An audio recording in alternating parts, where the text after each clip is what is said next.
சாய்ராம். சாய் அன்பர்கள் அனைவருக்கும் சாயப்பாவின் அன்பும் ஆசீர்வாதமும் கிடைக்க மனதார பிரார்த்தனை செய்கிறேன். என் செல்லமே, உன் சாயப்பா நான் கொண்டு வந்த செல்வத்தையும் பணத்தையும் எது வேண்டுமோ அதை தொட்டு விட்டாய்.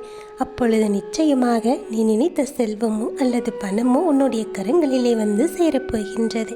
நான் சொல்லக்கூடிய ஒரு சிறு காரியத்தை உன் இல்லத்திலும் மனதார நினைத்து கொண்டு நான் சொல்லியபடியே நீ உன் இல்லத்தில் செய்தால் நிச்சயமாக இந்த காரியமானது அனைத்து செல்வங்களையும் பணத்தையும் இழுத்து வரக்கூடிய அளவிற்கு மிகப்பெரிய அற்புதத்தை உன் வாழ்க்கையில் நடத்தப் போகின்றேன்.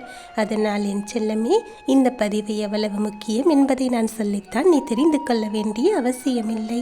உன்னுடைய கஷ்டத்தை பார்க்க முடியாமல் தான் உன் சாயப்பா உனக்கு செல்வத்தையும் பணத்தையும் கொடுத்து மகிழ்விக்க வேண்டும் என்று உன் இல்லம் தேடி வருகிறேன். நான் சொல்லக்கூடிய ஒரு வார்த்தையை கடைப்பிடித்து எந்த ஒரு காரியத்தை நீ செய்தால் உன்னுடைய உள்ளத்தில் நிச்சயமாக நீ நினைத்த செல்வத்தை அடைவாய் என்பது உறுதியானது. இந்த பதிவினை கேட்கக்கூடிய ஒவ்வொரு குழந்தைகளுக்குமே உங்கள் மனதில் எவ்வளவு தொகை வேண்டுமோ அதை மனதார நினைத்து கொண்டு உன் சாயப்பாவின் பதிவை கேட்க வேண்டும். அப்படி கேட்டாலும் கூட நிச்சயமாக நினைத்த தொகையானது கிடைக்குமாய், நினைத்தது நடக்குமா என்ற நம்பிக்கை இல்லாமல் இதை நீ கேட்கக்கூடாது. எண்ணம் போல்தான் வாழ்க்கை அமையும். சில விஷயத்தை செய்பவர்களுக்கும் என் வார்த்தை நம்பிக்கையோடு கேட்பவர்களுக்கு மட்டுமே இந்த வாக்கானது நிச்சயமாக பலிக்கும். இதில் எந்த ஒரு மாற்று கருத்தும் கிடையாது. நீ நினைத்த கடன் பிரச்சனையை உன் வாழ்க்கையில் தீர்த்து உன்னை மகிழ்விக்க வேண்டும் என்றுதான் உன் சாயப்பா உன்னிடத்தில் பேச வந்திருக்கின்றேன். இந்த தருணத்தில் உனக்கு அவநம்பிக்கை இருந்தால், கண்ணீர் வடித்துக்கொண்டு நீ இருந்தால் எப்படி உனக்கு நல்ல விஷயங்கள் நடக்கும்? என் செல்லமே, இந்த சாயப்பா மீது நம்பிக்கை இருந்தால் மட்டும் இந்த பதிவினை கேள். ஏனென்றால் நான் உனக்கு பலமுறை சொல்லிவிட்டேன். என் செல்லமே, நான் வருகிறேன், உனக்கு நிச்சயமாக செல்வத்தை கொடுக்கிறேன், என் மீது நம்பிக்கை கொள். ஆனால் அவன் நம்பிக்கை கொண்டு உன் மனதில் எதிர்மறையான எண்ணங்கள் அதிகமாக இருப்பதால் தான் இது எல்லாம் எனக்கு கிடைக்கும் அப்பா என்று நீ என்னிடத்தில் கேட்டுக்கொண்டிருக்கின்றாய். அதையே நினைத்து கொண்டிருந்தால் எப்படி செல்லமே நான் சொல்லுவது நடக்கும்? நீ கண்ணீர் வடிக்காமல் சந்தோஷமாக இந்த பூஜைகளை செய்தால் உன் சாயப்பா நிச்சயமாக வருவேன். நீ கேட்டதையெல்லாம் உனக்காக செய்து கொடுப்பேன். என் மீது ஒரு முறை நம்பிக்கை வைத்து இதை செய்து பார். நிச்சயமாக நீ நினைத்த காரியமானது தடையின்றி நடக்கும். நீ இந்த விஷயத்தை செய்யும் போது மகிழ்ச்சியோடும் மங்களகரத்தோடும் செய்ய வேண்டும். உன் கரங்களால் எத்தனை சந்தோஷம் கிடைக்கப் போகின்றது என்று நீ இப்போது பார்க்கத்தான் போகின்றாய். உண்மையான பயபக்தியோடு நீ இதை செய்யும் போது நீ நினைத்தது எல்லாம் உன் இல்லத்திலே நடக்கப் போகின்றது. நம்பிக்கையோடு நீ அழைத்தால் நிச்சயமாக உனக்கு எல்லாமே நல்லபடியாகவே நடக்கும்.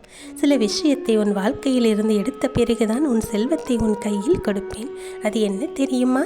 உன்னுடைய செல்வத்தையும் உன்னுடைய பணத்தையும் மற்றவர்கள் கையாள வேண்டும் என்ற கயவர்கள் உன் இல்லத்திலே இருக்கின்றார்கள். அதுவும் உன்னை சுற்றி உள்ளவர்கள் எல்லாம் சில திட்டங்களை தீட்டி உன்னை எப்படியாவது பள்ளத்தில் தள்ளிவிட வேண்டும் என்றெல்லாம் நினைத்து கொண்டிருக்கின்றார்கள். அது மட்டுமல்ல, உன்னுடைய இடத்தில் அவர்கள் உட்கார வேண்டும் என்றும் ஆசைப்பட்டு கொண்டிருக்கின்றார்கள். உனக்கு நான் செல்வத்தையும் செழிப்பையும் கொடுப்பேன். ஏனென்றால் கண்ணீரோடு யாராவது பொய்யாக நடித்து கொண்டு வந்தால் அவர்கள் நல்லவர்கள் என்று நம்பி நீ அள்ளி அள்ளி இறைத்து விடுகின்றாய். அதிகமாக உனக்கு ஏதாவது கிடைத்துவிட்டால் கூட நீ தானங்கள் அதிகமாக செய்கின்றாய். அல்லது அவர்களிடம் ஏமாறுவதும் தொடர்கதையாகவே மாறிவிட்டது. என் செல்லமே, யார் என்று முதலில் உனக்கு தெரிவிக்க வேண்டும். உன்னுடன் இருப்பவர்கள் யார் என்று நீ புரிந்து கொள்ள வேண்டும்.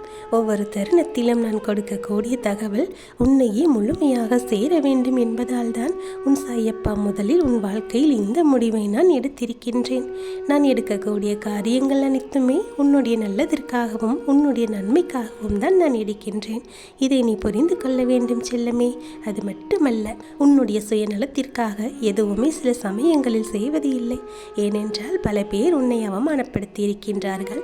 நீ எல்லாம் எங்கே வாழப்போகிறாய் என்று உன்னை ஒவ்வொரு நாளும் ஒவ்வொரு நிமிடமும் குத்திக்காட்டி பேசக்கூடிய நபர்கள் எல்லாம் உன் கூடவே இருக்கின்றார்கள். அவர்கள் கண் முன்னே உன்னை வாழ வைக்க வேண்டும் என்றுதான் உன் சாயப்பா உன் இல்லம் தேடி வந்திருக்கின்றேன். நீ தைரியமாக இரு, எதை நினைத்தும் கலங்காதே. என் செல்லமே, உன்னுடைய இல்லத்திலே வந்து உனக்கான விஷயங்களை எல்லாம் செய்து தரப்போகின்றேன். அதோடு மட்டுமல்ல, என்றைக்கு நீ ஏற்ற கொடியாக தீபத்தில் உனக்கு ஒளியாகவும் காட்சி கொடுக்கப் போகின்றேன். உன் சாயப்பா வந்துவிட்டேன் என்று தெரிந்த பிறகும் நீ கண்ணீர் விட்டு கொண்டிருந்தால் எனக்கு கோபம்தானே வரும். இனிமேலும் நீ அழக்கூடாது. சந்தோஷத்தை மட்டுமே உன்னிடத்தில் நீ வைத்துக் கொள்ள வேண்டும். நீ என்னை எப்படி வரவேற்கிறாயோ அப்படியே உன்னுடைய வாழ்க்கையும் மாறும் என்பதை நீ மறந்து விடாதே. நீ அழுது கொண்டே என்னை அழைத்தால் நான் நிச்சயமாக உன் இல்லம் தேடி வர மாட்டேன். உனக்கான வசதிகளை எல்லாம் செய்து கொடுக்கவும் மாட்டேன். மகாலட்சுமி தாயானவளும் உன் இல்லம் தேடி எப்படி வருவாள்? என் செல்லமே, மகாலட்சுமியானவள் உன் வீட்டில் இருக்கக்கூடிய சொத்து பிரச்சனைகளையும் பணப்பிரச்சனைகளையும் கடன் பிரச்சனைகளையும் எந்த ஒரு நோய் பிரச்சனையாக இருந்தாலும் சரி, உறவில் ஏதாவது பிரச்சனையாக இருந்தாலும் சரி, அனைத்தையும் தீர்த்து வைத்து உனக்கு நல்லதை எல்லாம் கொட்டி கொடுக்க போகின்றாய். இதை நீ நினைவில் வைத்துக் கொள்ள வேண்டும். என்னோடு வரக்கூடிய அவர்களை நீ மகிழ்ச்சியாக சந்தோஷமாக வரவேற்க வேண்டும் அல்லவா? அது உன்னுடைய கடமை அல்லவா? அதனால்தான் சொல்லுகின்றேன், நீ எப்பொழுதும் மனநிறைவோடு நல்ல எண்ணங்களோடு தெய்வங்களை எல்லோருக்கும் வரவேற்க வேண்டும். உன்னோடு உன் சாயப்பா நான் இருக்கின்றேன், எனக்கு எந்த கவலையும் இல்லை என்ற தைரியத்தோடு நீ இருக்க வேண்டும்.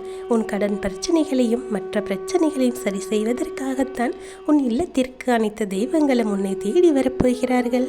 என் செல்லமே, இனி இந்த வாழ்க்கையிலிருந்து உன்னை மீட்டெடுத்து நல்லபடியாக வாழ வைக்க நாங்கள் இருக்கின்றோம். இந்த வாழ்க்கை உனக்கான அத்தனை சந்தோஷங்களையும் இனிமேல் உன் கைகளில் கொடுத்துவிடப் போகின்றது. எல்லாவற்றிற்கும் மேலாக நீ பட்ட துன்பங்கள் எல்லாம் உன்னை விட்டு நீங்கி நீ அடைந்த வேதனைகள் எல்லாம் உன்னை விட்டு காணாமல் போகப் போகின்றது. நல்ல நேரம் உனக்கு ஆரம்பித்து விட்டது. அதை நீயாகவே உணரப் போகின்றாய். எல்லா நேரங்களிலும் நீ நினைத்தது போன்ற ஒரு வாழ்க்கையானது உனக்கு அமையப் போகின்றது. இனி வரக்கூடிய ஒவ்வொரு நாளும் உனக்கான சந்தோஷத்தை மட்டும்தான் உன் கைகளில் கொடுக்கும் என்று எண்ணி நம்பிக்கையோடு நீ இதை செய்ய வேண்டும். உன்னுடைய எல்லா திட்டங்களும் நிறைவேறப் போகின்றது. இனி நடக்க இருக்கின்ற அற்புதங்கள் எல்லாம் உன் வாழ்க்கையில் உனக்கான நன்மைகளை எல்லாம் நிரந்தரமாக கொண்டு வந்து சேர்க்கும் என்பதை நீ புரிந்து கொண்டாலே போதும். என் செல்லமே, இந்த சாயப்பாவின் ஆசீர்வாதம் உனக்கு எப்போதும் துணையாக இருந்து உனக்கு கிடைக்க வேண்டிய அனைத்து நன்மைகளையும் உன் கைகளில் கொண்டு வந்து சேர்க்கும். காலமும் நேரமும் கைகூடி வரும்போதே அந்த வேலைகளை எல்லாம் சற்றென்று சரியாக செய்து முடித்து கொள்ள வேண்டும். இன்றைக்கு செய்யலாம், நாளைக்கு செய்யலாம் என்று ஒவ்வொரு நாளையும் கடத்தி கொண்டே இருக்கக்கூடாது. வாய்ப்புகள் என்பது வரும்போதே அதை தக்க நேரத்தில் பயன்படுத்தி கொண்டால்தான் வெற்றி என்பது இலகுவாக கிடைக்கும். நம்பிக்கையோடு இரு, தைரியமாக இரு, பொறுமையாக இரு. என் ஆசீர்வாதம் உனக்கு துணையாக இருக்கின்றது. சகல ஐஸ்வர்யங்களும் உன் வீடு தேடி கொண்டு வந்து கொடுக்கக்கூடிய வேலையை நான் சற்றும் தாமதிக்காமல் செய்து முடித்து விடுவேன். என் செல்லமே, என் ஆசீர்வாதம் பெற்ற அற்புதமான குழந்தை இல்லவா நீ? இனி உன் வாழ்க்கையில் நடக்கக்கூடிய அனைத்தும் நல்லதாகவே நடக்கும். நல்லதே நடக்கும். ஓம் சாய்ராம்.